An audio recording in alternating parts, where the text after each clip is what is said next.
Halo? Mari kita satukan hati bersama Tuhan Yesus. Haleluya. Tuhan Yesus berfirman engkau Tuhan, enarke en logos kai hologos prosoteon, kai logos en hoteos. Firman-Mu adalah Allah. Kami mendengar perintah-Mu, mendengar menjadi kehendak-Mu. Apa yang kami harus lakukan? Terpujilah Tuhan kami Yesus. Dalam nama Bapa, Yesus Kristus dan Roh Kudus. Amin. Amin. Halo. Shalom. Hari ini kita akan mendengar firman Tuhan yang sangat luar biasa, bahwa hari ini adalah berita sukacita kembali. Mengapa saya katakan judulnya mujizat melewati akal dan pikiran? Judulnya mujizat melewati akal dan pikiran. Kenapa saya ambil tema ini? Karena inilah sebelum waktunya Natal atau sebelum kelahiran Yesus. Inilah yang harus kita perhatikan dan kita harus dengar, bahwa mujizat sudah terjadi. Nah, mari kita lihat Lukas pasal 1 ayatnya yang ke-5 sampai ayat 25. Lukas pasalnya yang pertama ayat 5 sampai 25. Judulnya adalah mujizat melewati akal dan pikiran. Judul perikop Lukas 1 ayat 5 adalah pemberitahuan tentang kelahiran Yohanes Pembaptis. Mari kita bangkit berdiri dan kita akan sama-sama responsoria. Saya baca ayat 5, saudara baca ayat 6. Sudah ketemu? Amin. Ya. Pada zaman Herodes, Raja Yudea, adalah seorang imam yang bernama Zakaria dari rombongan Abia. Istrinya juga berasal dari keturunan Harun, namanya Elisabeth. Saudara,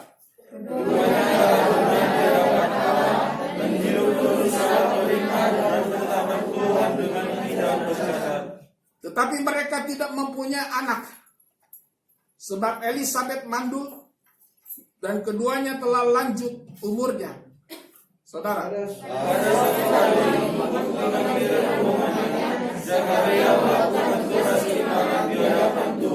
sebab ketika diundi sebagaimana lazimnya untuk menentukan imam yang bertugas, dialah yang ditunjuk untuk masuk ke dalam bait suci dan membakar ukupan di situ. Sementara itu semua umat berkumpul di luar dan semai waktu adalah pembakaran ukupan. Maka tampaklah kepada Zakaria seorang malaikat Tuhan berdiri di sebelah kanan mezbah pembakaran ukupan. Dan menjadi takut.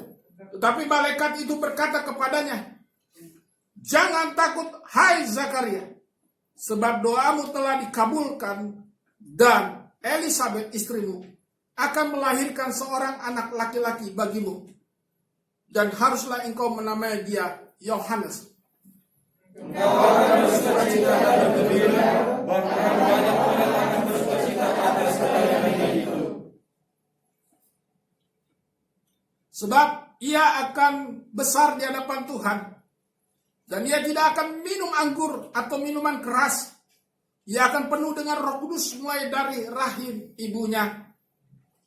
Ia akan membuat banyak orang percaya kembali kepada Tuhan Allah mereka.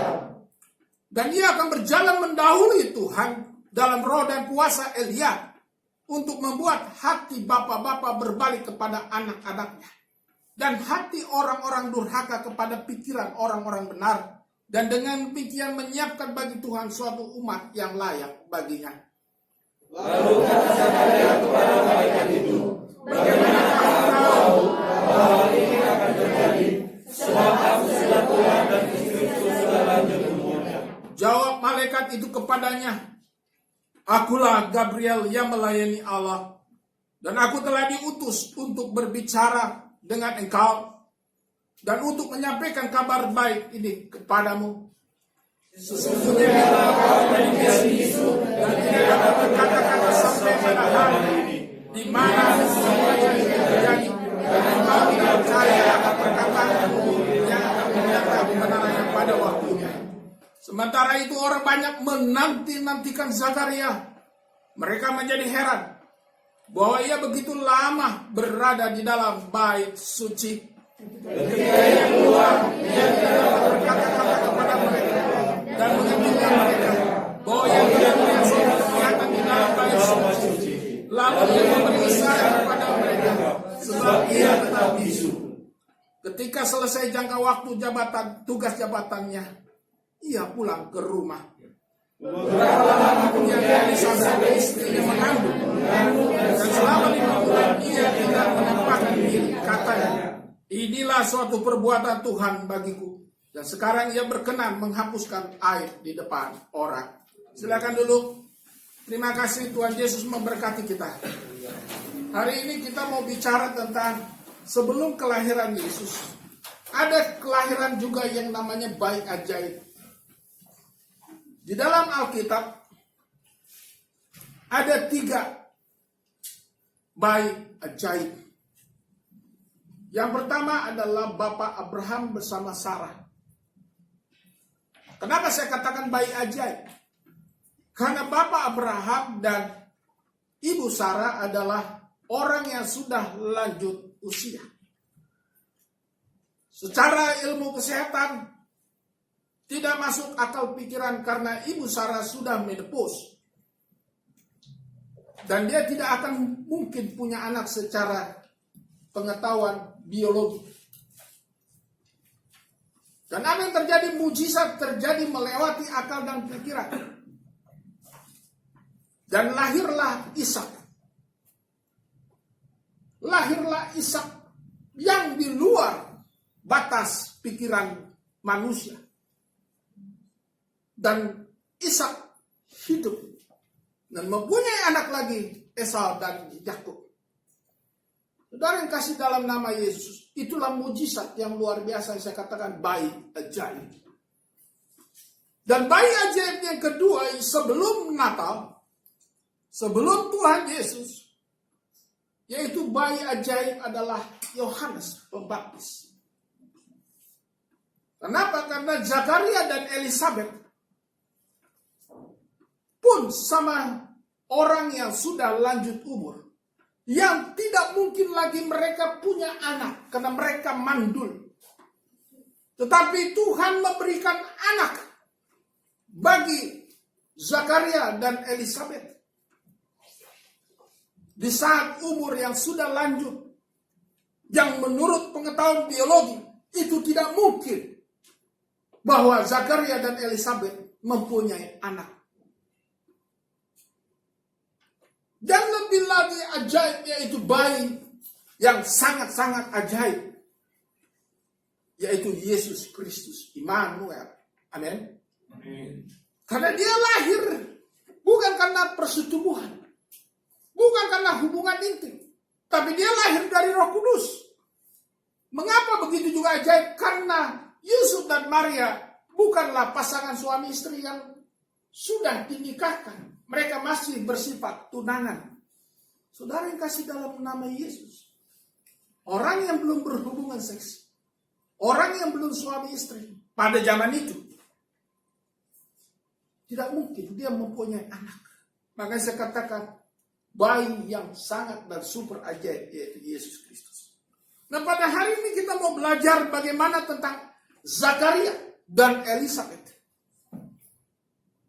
Mereka menerima mujizat pada saat mereka tua.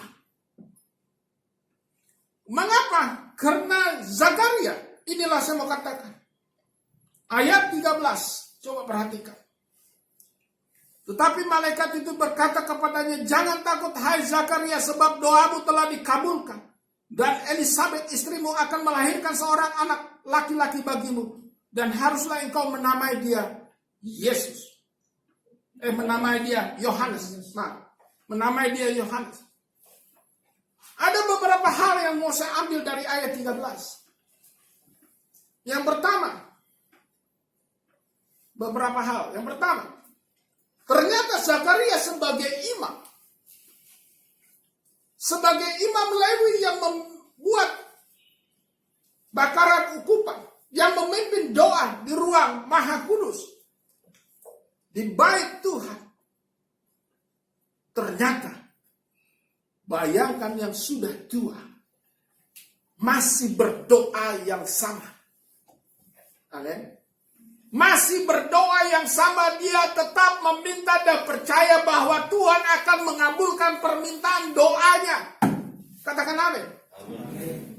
Berarti dia selalu berdoa sebab doamu telah dikabulkan. Coba ada kata-kata sebab doamu telah dikabulkan. Dan Elisabeth istrimu akan melahirkan seorang anak laki-laki bagimu. Saudara yang kasih dalam nama Yesus. Berarti apa yang terjadi? Zakaria sebagai imam tidak putus-putusnya berdoa. Dia meminta permohonan untuk doa bagi dia adalah anak. Padahal dia sudah lanjut dia sudah tua. Istrinya sudah menopause. Tapi dia masih berdoa dan yakin seperti Bapak Abraham. Ada keyakinan untuk berdoa dan berdoa dan berdoa. Apa yang mau kita petik? Apa yang mau kita petik dari ayat ini? Kita harus tetap berdoa. Kita harus yakin kalau kita belum menerima mujizat, katakan amin. Saudara belum menerima mujizat kehidupan dalam hidup saudara, Anda harus berdoa dan selalu sekalipun itu tidak masuk dalam akal dan pikiran.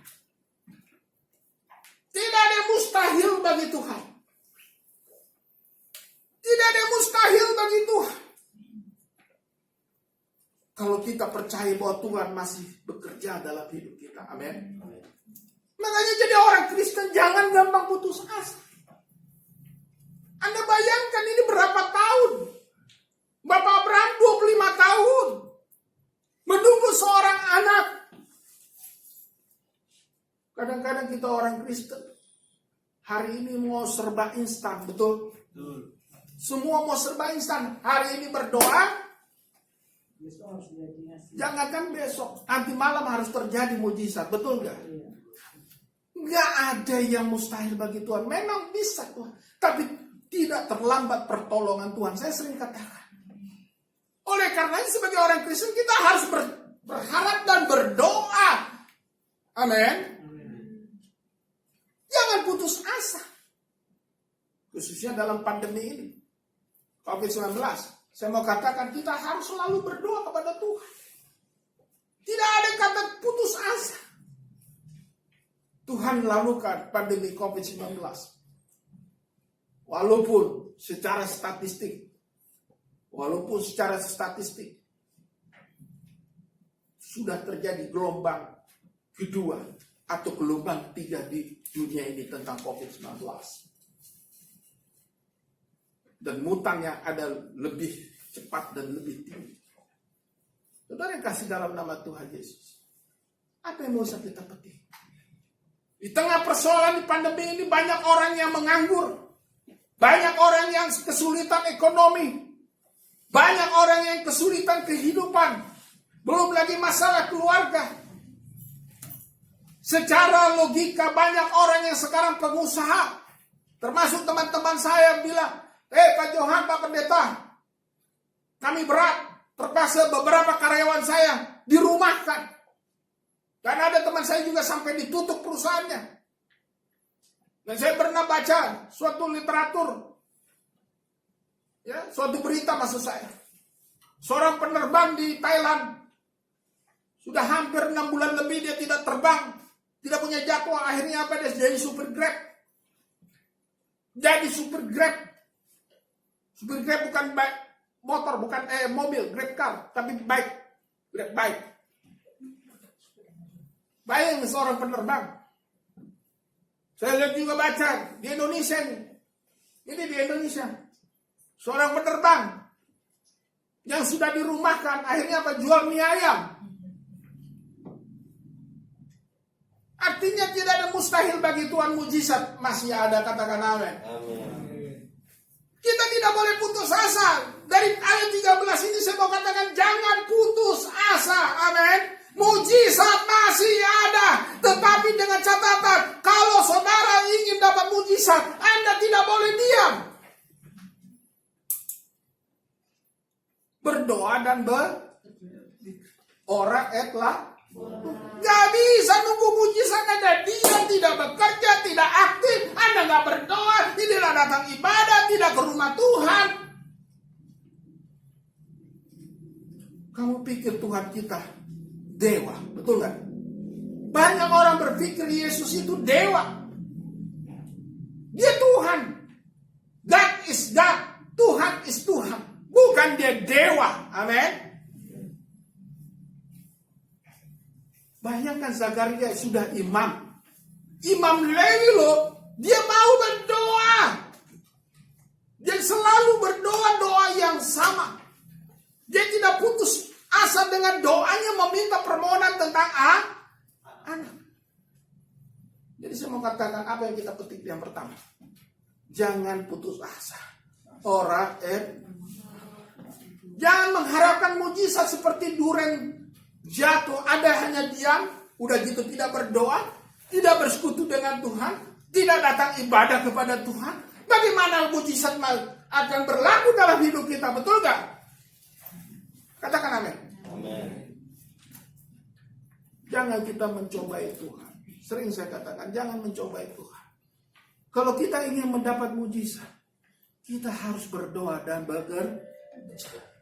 Ini tidak berdoa, tidak bersyukur, tidak bekerja, diam saja. Bagaimana mau dapat mujizat di rumah kita, betul nggak? Bagaimana ada kehidupan yang luar biasa mujizat dalam rumah tangga kita, betul nggak? Betul nggak?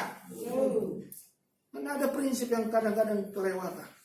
Yang penting Pak Pendeta mengalir saja. Mengalir saja.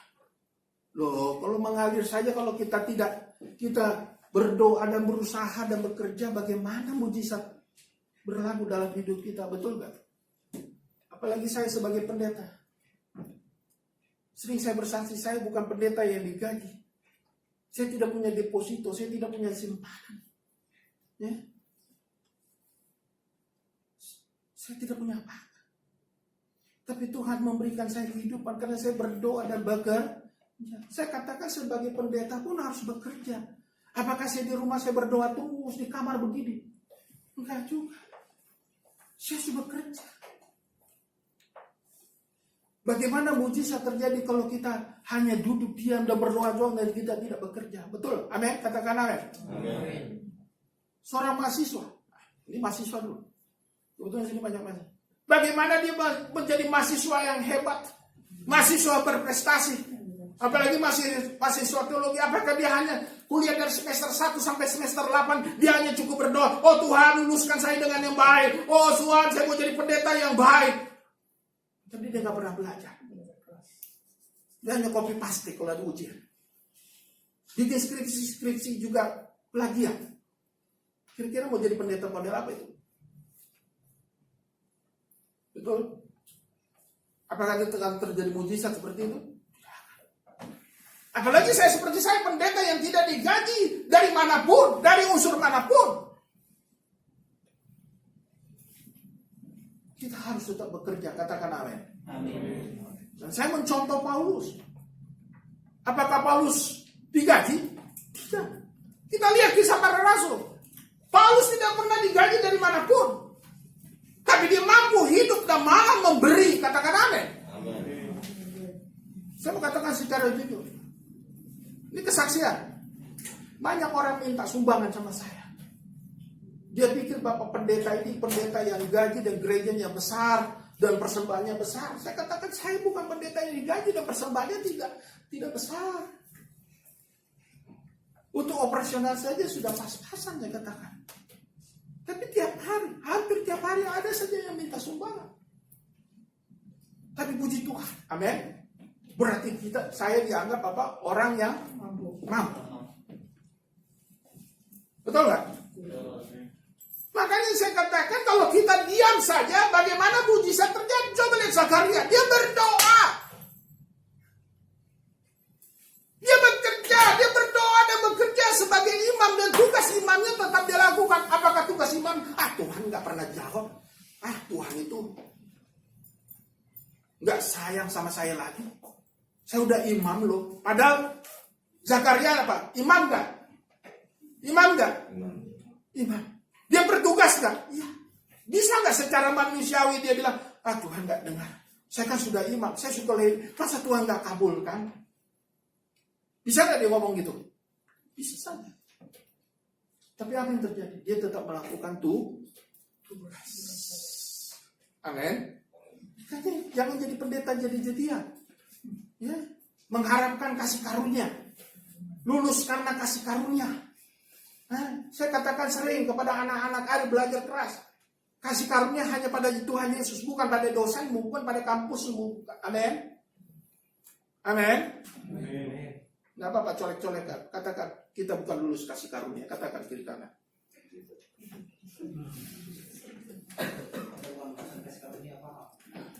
Kita bukan orang-orang. Kasih karunia hanya tentang jiwa kita selamat.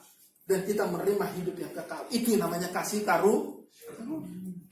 Tapi dengan lulus mau kasih karunia. Pak pendeta, Pak dosen, Pak rektor. Saya mau lulus kasih karunia. Kan saya baik. Saya bisa pimpin doa. Saya bisa walaupun nilai saya jelek. Gak apa-apa kan. Nggak bisa. Coba lihat Paulus. Sebelum dia pergi melayani, dia belajar 3 tahun. Di tanah Arab. Sekalipun dia sudah orang yang brilian, orang yang pintar, dia belajar Yudaisme, dia seorang penganut agama Yudaisme. Semua sudah di dalam kepalanya semua, bukan di luar kepala, sudah di dalam kepalanya. Tapi dia tetap belajar firman Tuhan, katakan amin. Dan mendirikan sekolah tinggi di Antioquia. Amin. Bayangkan saudara, seorang Paulus saja mau belajar dan mengajar. Katakan amin. Tidak mau jadi seorang rasul jadi-jadian. Hanya itu modal tumpang tangan. Saya pernah dengar teman mahasiswa bilang begini, nggak apa-apa Pak dosen, kasihan dia pintar WL Pak pendeta. Terus diluluskan model begini. Orang nilainya jelek. Kalau nggak lulus. Bagaimana Paulus dia belajar, begitu juga saya. Amin.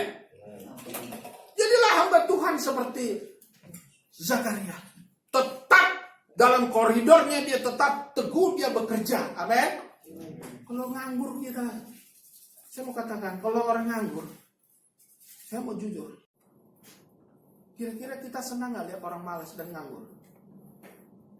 Antar kita sesama juga sudah muak lihat. Apalagi tuh bagaimana mujizat pasti terjadi? Gak akan. Jangan jadikan Tuhan Yesus dewa. Katakan amin. Berikutnya, kenapa Zakaria yakin dengan doanya? Coba lihat.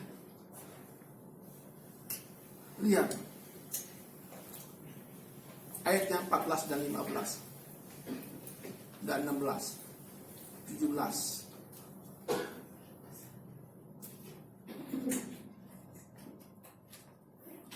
Engkau akan bersukacita dan gembira, bahkan banyak orang akan bersukacita atas kelahirannya.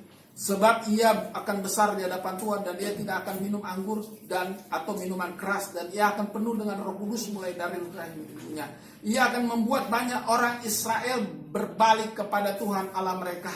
Ia akan berjalan mendahului Tuhan dalam roh dan kuasa. Elia membuat hati bapak-bapak berbalik kepada anak-anaknya, dan hati orang-orang durhaka kepada pikiran orang-orang benar. Dengan demikian menyiapkan bagi Tuhan suatu umat yang layak baginya. Katakan amin.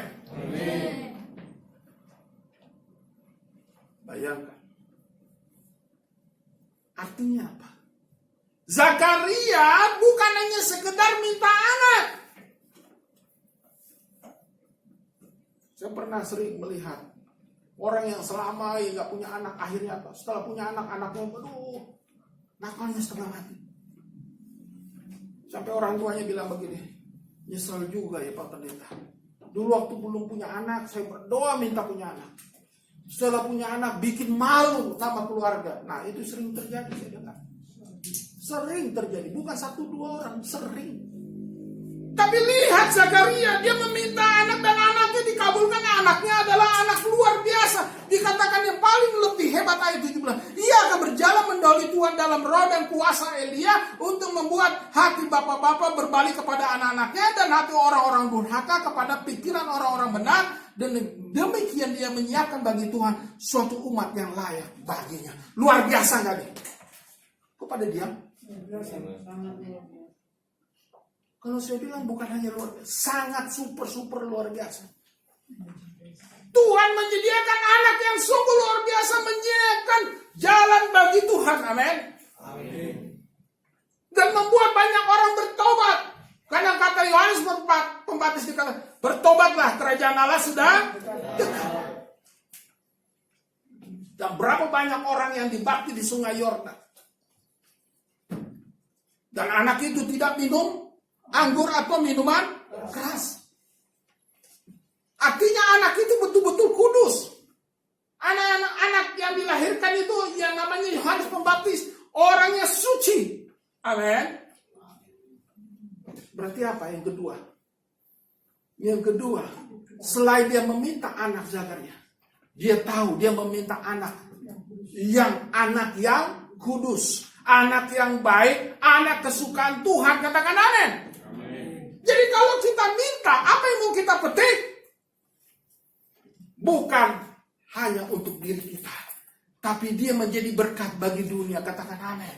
Dan menyenangkan Tuhan. Amin. Begitu juga dengan persoalan hidup kita. Halo, dengar.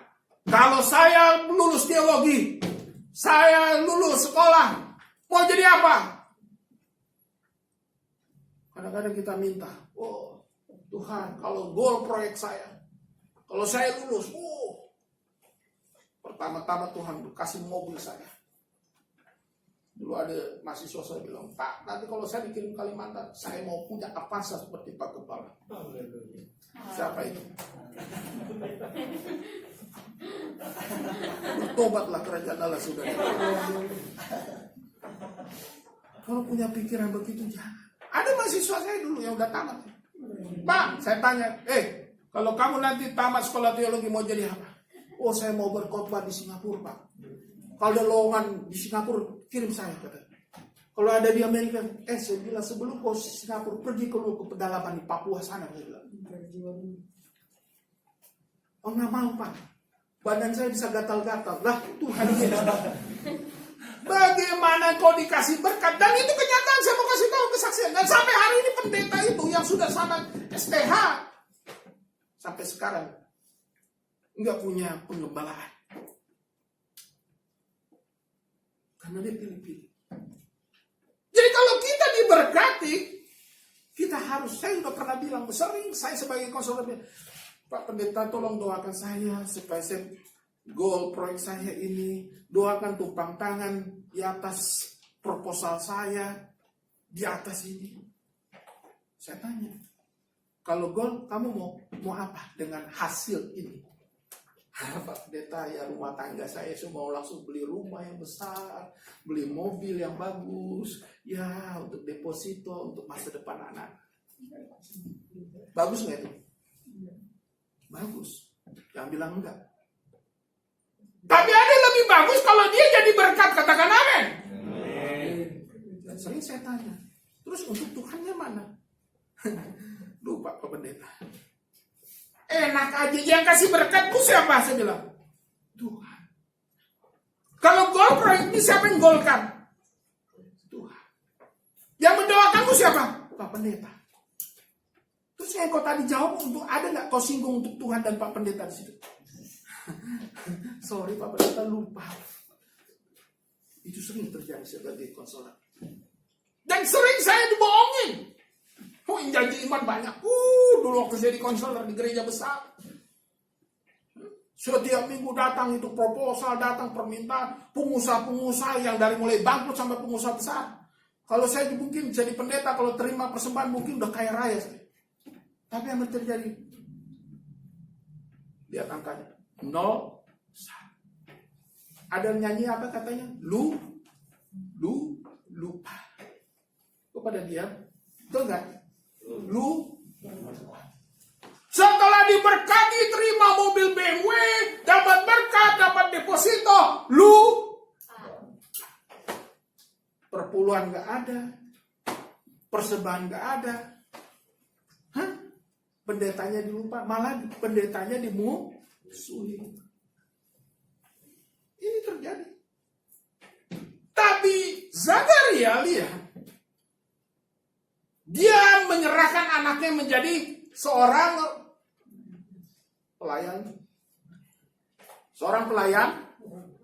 Seorang apa? Pelayan Tuhan. Mana lebih besar? Sebagai pelayan Tuhan atau menjadi seorang dokter? Kata Anda. Coba kata orang dunia. Coba lihat di keluarga. Nah, kalau besar jadi apa? Insinyur, penerbang, jadi apa? Dokter. Wih, bagus. Betul nggak? Pasti orang tua begini, angkat jempol. Pas saya sebagai pendeta kadang-kadang sakit hati. Kok nggak ada yang mau jadi pendeta? Harusnya kita bangga kalau anaknya mau jadi pendeta, amin. Sampai hari ini saya nunggu anak saya kalau mau ada mau jadi pendeta. Mana anak saya?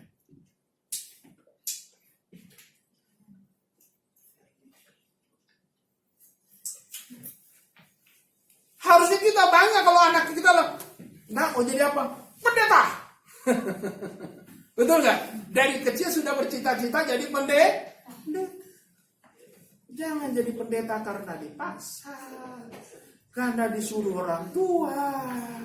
Jadi pendeta karena sudah nggak lulus ke MTTN, masuk perguruan tinggi negeri, terus masuk swasta nggak punya duit, orang tua nggak mampu, cari beasiswa yang mana paling murah? ST. Ini bukan nyinggung, tapi kenyataan loh.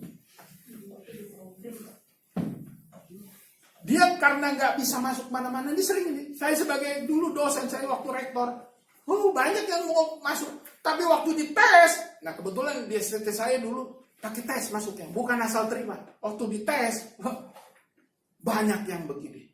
Gimana mau jadi pendeta, pengetahuan umumnya juga nggak ada. Ditanya presiden pertama, presiden kedua, presiden ketiga, keempat, 5, 6, AUEO. Presiden aja dia nggak tahu nama. Aduh, saya bilang, gimana mau jadi pendeta?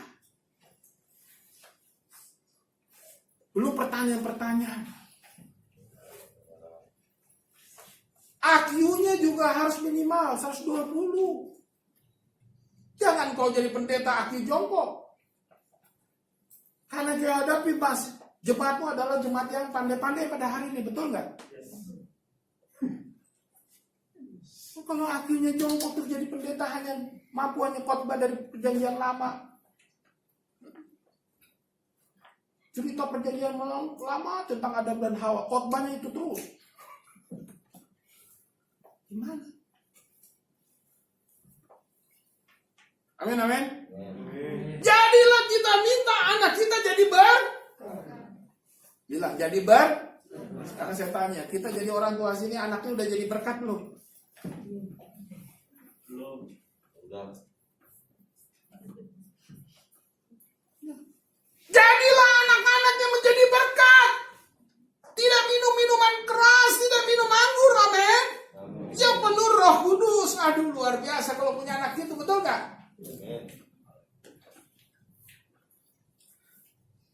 Haleluya, luar biasa. Dan dia menyiapkan untuk Tuhan. Amin. Ini yang kedua. Yang ketiga adalah mujizat melewati akal pikiran. Tetapi kadang-kadang kita sudah beriman. Katanya sudah beriman. Tetapi kita masih ragu atas mujizat. Betul gak? Betul gak? Pendeta udah ngomong berbui-bui, konselor sudah ngomong, udah berbui-bui. Oh, akan terjadi mujizat. Tapi kadang-kadang kita gak percaya. Betul nggak? Coba lihat Zakaria. Apa yang terjadi? Ayat 18. Lalu kata Zakaria kepada malaikat, bagaimana aku tahu bahwa hal ini akan terjadi sebab aku sudah tua dan istriku sudah lanjut? Masih meragukan kekuatan Tuhan. Kadang-kadang yang membuat tidak ada mujizat apa? Ada kata Yakobus pasal 1 apa? Orang yang bimbang hatinya tidak mendapat. Coba lihat Yakobus 1 dulu. Aduh Tuhan Yesus. Kalau orang ragu nggak dapat, aduh gimana ya? Aduh gimana ya? Covid kan, nanti gimana nanti di sana ya? Gimana ya? Aduh. Orang bimbang tidak akan dapat apa? Coba lihat Yakobus 1. Ayatnya yang ke-6 coba. Ayat yang ke-6. Yakobus 1 ayat 6. Mari kita baca sama-sama. Hendaklah ia memintanya dalam iman. Dan katakan, dan sama sekali jangan bimbang. Sebab orang yang bimbang, yang diombang-ambingkan kian kemari oleh angin. Ayat 7.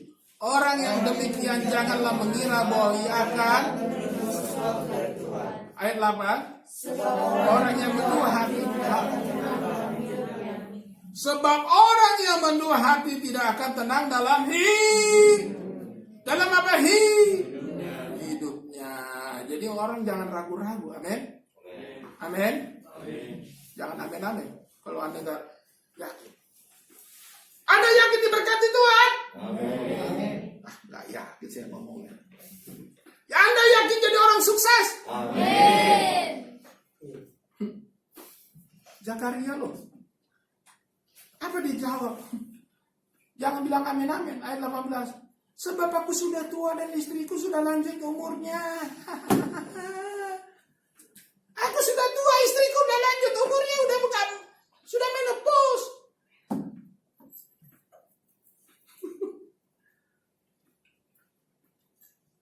Betul kan? Kadang-kadang kita bilang amin, tapi kadang-kadang kita suka ragu-ragu, betul nggak? Gimana sih Tuhan mau kasih mujizat, dilihat buah begini, gimana sih Tuhan? Ragu, Covid kan, nanti kalau saya kesini, nanti kalau saya kesini, nanti gua kena Covid. Kalau kita hidup ragu, kata Yakobus 1 dikatakan apa? Engkau tidak dapat apa-apa. Makanya mujizat tidak akan terjadi bagi orang yang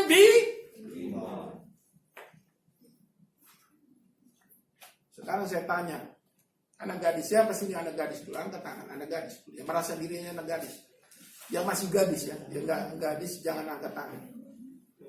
Yang masih gadis, yang anak gadis dulu. Ya, ada satu anak gadis di sana. Yang merasa anak gadis. Saya tanya dulu anak gadis. Kira-kira nanti, ya, salah satu yang jawab. Saya tanya, kalau kalian anak gadis mau dapat suami, orangnya ragu-ragu, orangnya tukang nggak percaya, kira-kira mau kawin dengan orang seperti itu nggak? Ditolak mentah-mentah, betul nggak? Itu kita sesama manusia, apalagi tuh. Oh Tuhan, kasih berkat, ada mujizat di rumah tangga kami, biar anak kami begini, begitu, keluarga kami begini, begitu. Tapi dia ragu-ragu, apalagi hari ini ragu akan pandemi. Nanti kena Covid. Itu makanya saya bilang, di Thailand ada seorang pilot jadi Grab bike. Di Indonesia ada seorang pilot jadi jual mie.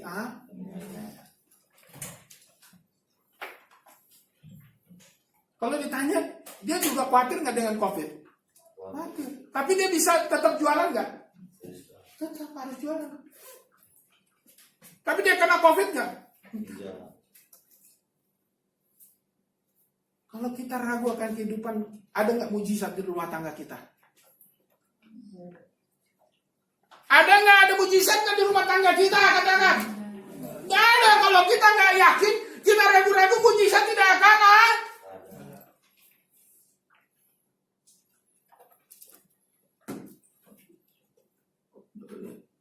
Makanya berdoa jangan, saya katakan yang ketiga ini, berdoa dengan keyakinan penuh. Jangan ragu-ragu.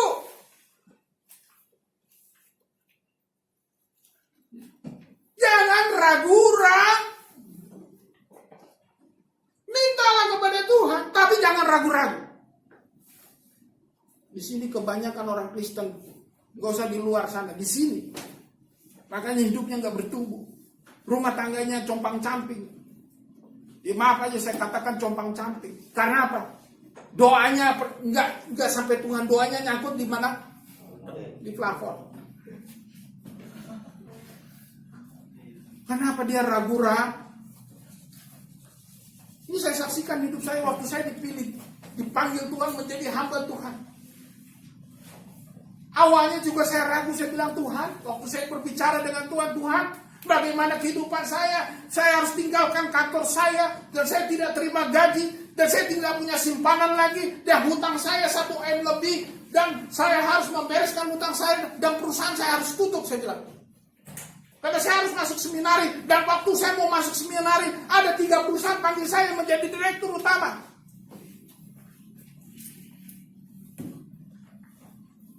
Perusahaan BUMN loh, bukan perusahaan swasta, BUMN.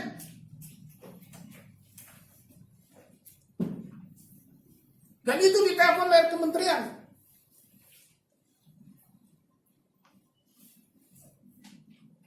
Apa kata Tuhan?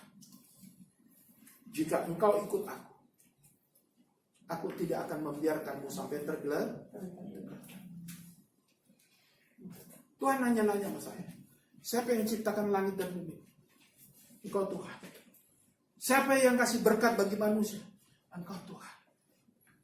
Jika aku yang mengasih berkat kepada banyak manusia, apakah aku tidak kasih memberkati engkau sebagai hambaku, anakku, sebagai pelayanku? Saya diam tertunduk. Ya Tuhan, begitu aku jahatnya, begitu aku berdosanya, aku tidak mempercayai engkau akan mujizat dan kuasa-Mu. Katakan amin. Dan sejak itu saya ambil keputusan, saya tinggalkan dunia. Dan saya masuk seminari, dan saya sekolah teologi. Bukan asal sekolah-sekolahan, bukan sekolah kejadian. Dan asli saya keluaran. Saya nggak langsung ambil STH, saya diploma dulu teologi. Dan waktu saya kuliah, puji Tuhan dapat sekolah yang bagus, di mana dosen-dosennya para rektor. Yang mengajar para doktor. Puji Tuhan. Dan Tuhan membuktikan lagi. Karena sekolah itu sekolah bergengsi dan harus bayar mahal. Saya nggak punya mampu, saya hanya modal 150.000 uang pendaftaran. Sampai akhirnya 2 semester saya tidak bisa bayar. Dan hari saya dipanggil rektor. Dan saya bilang saya siap untuk keluar dari sekolah ini karena saya memang nggak sanggup. Dan akhirnya rektor tanya keberadaan saya, hidup saya, latar belakang saya, panggilan saya. Dan dia panggil sekretariat. Mana nilai-nilainya Pak Johan? Dan saya kasih, sekretariat kasih lihat nilai-nilai saya. Wah, dia bilang apa? Ini kesaksian, bukan sombong. Ini harusnya orang ini dapat beasiswa. Dia tanya, kenapa yang ini tidak dapat beasiswa? Karena kampus nggak punya dana katanya. Biasa, namanya kampus STT begitu. Makanya banyak kebohongan terjadi. Ditulis ke laporan ke dirjen, dapat beasiswa padahal semuanya, aduh, kacau balau. Dosen dibayar sekian, ternyata dosen gak dibayar. Upah Bapa besar di sorga, Tuhan Yesus memberkati. Ini pengalaman jadi dosen di mana-mana. Tidak terima amplop kosong semua. Dan hari itu, rektor itu bilang, dia panggil namanya, Bu, Pak Johan mulai hari ini dapat beasiswa sampai dia tamat wisuda semua saya tanggung. Dan itu berlanjut sampai saya doktor. Katakan amin. Kalau Tuhan yang pilih, kalau kita yakin Tuhan pasti bekerja dan pasti mujizat terjadi. Bagaimana dapat dapur rumah tangga saya tetap ngebul. Makan ayam tetap makan ayam. Listrik dibayar walaupun suka terlambat 3 bulan mau diputus. Tapi Tuhan tidak terlambat pertolongannya. Katakan amin. Dan saya katakan lagi kesaksian. Mujizat masih ada dan melewati akal pikiran. Coba Anda bayangkan. Saya nggak bekerja lagi dan saya ikut Tuhan. Semua utang saya 1 M lebih. Perusahaan saya sudah tutup semua. Sudah bangkrut. Tapi Tuhan selesaikan hutang saya 1 M lebih. Katakan amin. Itu karya siapa? Jadi kalau masih punya utang 10 juta, 20 juta, 100 juta. Pak Pendeta sih nggak tahu kesusahan saya. Saya kan punya utang begini. Saya 1 M lebih. Urusan saya juga bangkrut.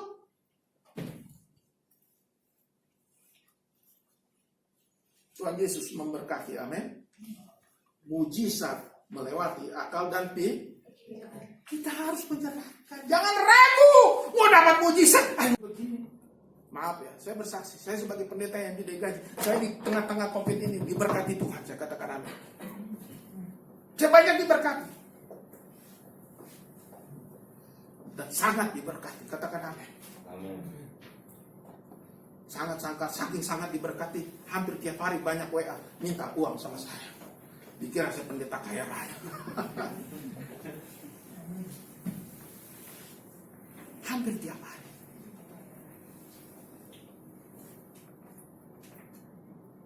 Dan saya katakan, ibu, bapak, kau berdoa. Sebelum kau minta sama saya, kau udah salah tujuan. Yang kau minta dulu sama Tuhan, kau berdoa. Kau sudah berdoa, doamu gimana? Kau udah puasa belum? Saya jadi begini juga dengan nungging-nungging. Kepala di bawah, kaki di atas. Puasa. Karena pandemi aja saya nggak bisa puasa. Nanti setelah pandemi saya akan puasa. Amin. Kita harus berjuang berdoa. Ini gimana rumah tangga saya, ekonomi saya, mau bayar listrik saya, mau bayar Tuhan gimana nih Tuhan? Kan sering dengar begitu kan? Mujizat masih ada. Amin. Saya katakan mujizat masih ada. Coba lihat. Baik aja bisa terjadi. Tapi apa yang terjadi? Tuhan menghukum orang yang. Nah ini yang keempat. Nah ini luar biasa lagi. Jangan berpikir, aduh, lihat ayat 20. Mulai ayat 19. Jawab malaikat itu kepadanya. Apa dikatakan? Akulah Gabriel, dia melayani Allah, dan aku telah diutus untuk berbicara dengan engkau dan untuk menyampaikan kabar baik ini kepadamu. Sesungguhnya engkau akan menjadi apa? Bisu dan tidak dapat berkata-kata sampai pada hari di mana semuanya ini terjadi. Karena apa? Engkau tidak percaya akan perkataanku yang akan nyata kebenarannya pada waktu. Lihat. Zakaria, sekalipun dia imam Lewi, dapat hukuman kan? Dapat hukuman. Jadi bagi orang yang nggak percaya, orang yang ragu, ingat. Jangan berpikir kamu tidak dihukum Tuhan. Ini saksinya. Saya pernah mengalami itu. Makanya mulai hari ini saya nggak pernah berpikir yang macam-macam. Saya percaya bahwa Tuhan memberkati saya dan mujizat pasti terjadi. Katakan amin. Kalau orang ragu, Tuhan hukum kan? Apa yang terjadi? Zakaria jadi bisu. Ingat. Sampai mujizat terjadi. Apa maksudnya supaya bisu? Supaya dia jangan banyak ngomong. Supaya dia jangan ragu lagi. Betul nggak? Ya betul nggak? Mau saudara dibikin bisu sama Tuhan nggak? Mau nggak saudara dibikin bisu sama Tuhan? Jangan bilang, saya udah pernah itu ngalamin. Nggak bisa ngomong, nggak bisa apa. Diem aja. Keluh. Pernah saya alami. Sampai mujizat terjadi baru saya katakan, oh Tuhan Yesus luar biasa. Jadi orang Kristen jangan ragu. Ayo, mari kita mulai lihat muka kiri kanan. Jangan bilang kiri kanan. Kau jangan ragu, bilang. Katakan, bertobatlah, bilang.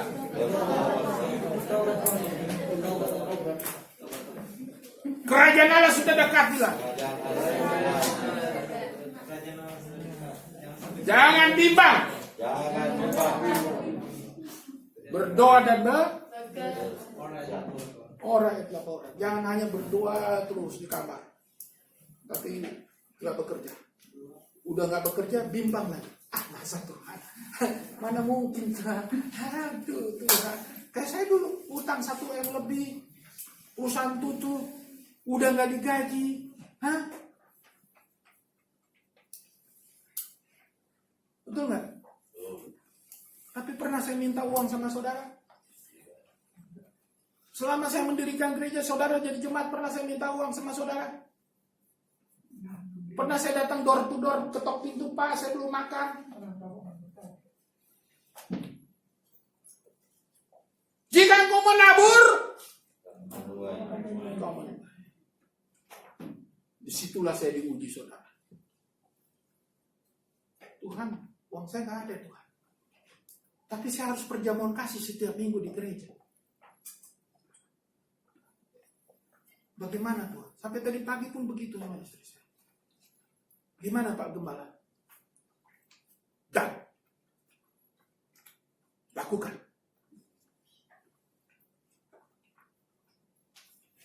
Apakah rugi? Kalau kita menabur, kita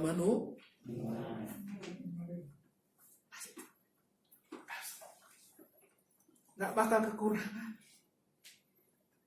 Nggak bakal Tuhan uji. Siapa yang pelit tidak akan semakin kaya.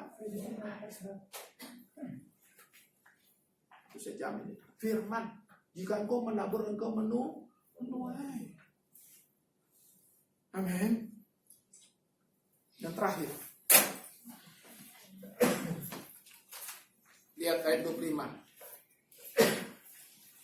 Apa dikatakan, inilah suatu perbuatan Tuhan bagiku, dan sekarang ia berkenan menghapus aibku di depan orang. Ya. Tuhan masih punya maha kasih enggak? Ini yang disebut kasih karunia. Jangan harapkan kasih karunia dari dosen. Nanti jadi pendeta jadi-jadian, banyak pendeta jadi-jadian di negara ini. Ada khotbahnya nggak tahu. Saya kadang-kadang dengar khotbah pendeta. Apa khotbahnya? Berkat. Jemaat ini nak bobokan tentang berkat. Makan tidur apa? Tidur pun Aduh Tuhan Yesus. Memang ada ayatnya, tapi konteksnya kita lihat dong. Itu untuk bangsa Israel yang sedang bekerja, bukan bangsa Israel yang tidur. Amin. Jadi jangan bikin ini banyak pendeta jadi yang penting kau beriman, percaya kau diselamatkan, maka tidurmu diberkati. Amin. Ada jemaat yang pernah komplain sama saya. Jemaatnya komplain, saya sebagai konselor, itu pendeta itu khotbah begitu Pak Pendeta, tapi hidup saya kok begini aja udah 3 tahun katanya. Saya tanya, sudah berdoa Bu? Itu dia persoalannya. Kalau mau tidur bagaimana? Itu persoalannya, capek. Terus, sudah kasih persepuluhan. Bagaimana Pak Pendeta mau kasih persepuluhan? Rumah tangga saya aja susah, ekonomi saya susah. Bagaimana saya persepuluhan? Ingat Ibu, firman Tuhan, orang miskin, ibu-ibu yang janda itu kasih semuanya, betul nggak? Betul nggak? Ada alasan kita tidak memberikan persembahan? Halo, jawab saya kok pada diam pas kata persembahan pada diam saya. Kan biasa gitu jemaat, kalau di pas persembahan aduh pada diam. Gimana?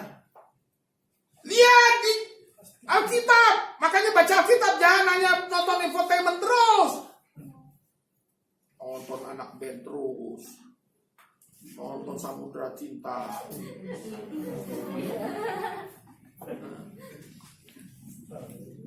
Pangeran untuk Putri, hafal semua.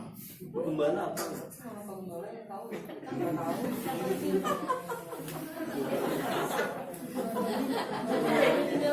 Amin. Kalau ditanya Alkitab gak tahu, ada. Janda miskin di Sarfat kasih janda miskin loh. Ada janda miskin gak? Di sini ada janda miskin gak? Sini kan orang kaya semua. Jangan merasa diri paling miskin. Makanya kamu berdoa dan bekerja supaya apa? Mujizat terjadi. Ini berdoa enggak, bekerja enggak. Kira-kira dapat mujizat enggak? Yang terakhir tadi ayat 25. Inilah suatu perbuatan Tuhan bagiku, dan sekarang Ia berkenan menghapus aibku di depan Ingat, yang pertama aibnya adalah Elisabeth, karena pada saat itu wanita Yahudi kalau tidak bisa melahirkan dianggap aib. Jadi orang mandul itu aib loh, orang Yahudi itu. Yang kedua, aib yang kedua adalah apa? Zakaria meragukan mujizat. Tapi Tuhan masih mengampuni. Hari ini saya mau katakan kepada semua orang percaya, kalau ada yang masih ragu bertaubat, amin. Mujizat masih terjadi. Ayo kita sama-sama katakan, mujizat masih terjadi. Ragu-ragu, ayo tangannya dong katakan, mujizat masih terjadi. Jangan bilang haleluya habis itu berkat Tuhan. Berdoa dan bekerja, katakan. Berdoa dan bekerja. Kira-kira sini ada pengacara. Kalau jadi pengacara hanya berdoa di kamar sih. Nggak cari klien, nggak layani klien. Kira-kira dapat ini nggak? Perkara nggak? Sampai budak juga nggak dapat perkara, betul nggak? Dokter juga begitu. Dokter hanya berdoa saja. Oh, pokoknya Superman dia. Pokoknya ada pasien sembuh. Dia nggak periksa, nggak diagnosa, dia nggak kasih obat. Oh, sembuh. Kira-kira gitu nggak? Bisa jadi dokter yang luar biasa nggak? Pendeta juga begitu. Jangan jadi pendeta Superman. Hari ini jangan jadi sok-sok jadi pendeta Superman. Hah? Sakit apa? Yang sudah jago aja, yang di Kalimantan aja. Setiap pasien itu tulis kertasnya. Sakit apa. Saya nggak sebut namanya. Ini nggak ditanya namanya. Siapa yang sakit, maju ke depan altar call. Dia nggak tahu, pumah aja. Ya nggak bisa begitu dong. Kita analisa dulu. Oh, sakitnya ini, oh persoalannya ini karena. Dan umumnya karena dikuasai oleh roh. Coba lihat kiri kanan. Masih dikuasai roh jahat nggak kiri kanan?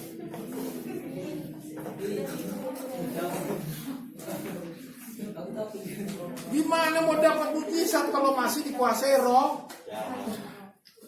Coba lihat kiri kanan, masih ada dikuasai roh jahat nggak?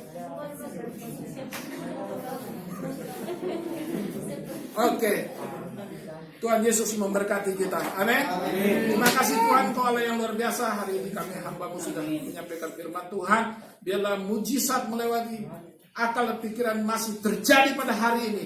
Dan kami sudah melihat bayi ajaib, yaitu Yohanes Pembaptis, yang mana sebelum Immanuel lahir, kami percaya bahwa Yohanes adalah juga pembuka jalan dengan kedatangan Yesus pada malam Natal nanti. Tuhan, biarlah kami belajar bagaimana kehidupan Zakaria dan Elisabeth, bagaimana kehidupan Yohanes Pembaptis. Kami tidak boleh ragu dan mujizat masih ada dalam kehidupan kami. Kamu jadikan Tuhan Yesus adalah Tuhan, bukan sekedar dewa. Terpujilah Engkau Tuhan, dalam nama Yesus Kristus kami telah berdoa. Amin.